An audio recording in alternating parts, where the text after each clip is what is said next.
Aber es gibt in Köln im Netz, gibt es natürlich auch ein positives, ein erfreuliches Thema. Und zwar haben wir ein kleines Geburtstagskind. Ganze 3 Jahre ist die junge Dame geworden. Sie kann schon laufen, sie kann enorm plappern und sie kann sich schon schminken.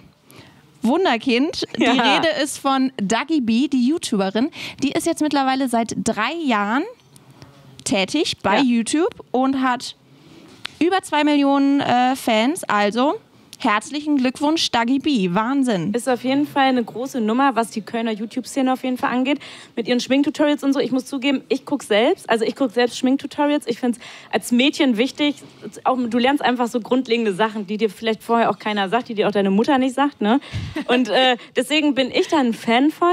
Es gibt aber auch Leute, die sind da nicht so ein Fan von. Und, die sind da eher von genervt, von diesem ganzen Mädchengetue. Aber trotzdem, 3 Jahre hat sie jetzt damit geschafft. 3 Jahre hat sie rumbekommen. Ja, wir haben mal die 3 Jahre zusammengefasst, haben uns das erste Video angeguckt, das letzte Video, dann so 2 Tutorials zwischendrin.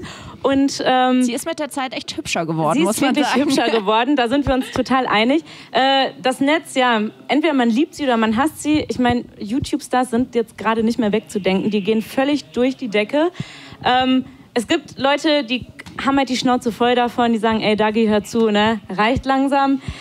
Es gibt aber auch Mädels, die genau das richtig finden und denen Dagi auch mega hilft. Ich meine, letztens hat die hat halt Videos, die hilft Mädels auch in Fragen, was Jungs angeht und so. Also ich finde, es hat sich halt echt gewandelt mit der Zeit, aber es sind nun mal die Stars von heute, kann man so sagen, ne? Und auch wenn da viele Hater sind, kann man an den über 2 Millionen Abonnenten bei Richtig. YouTube sehen, dass sie einfach verdammt erfolgreich ist.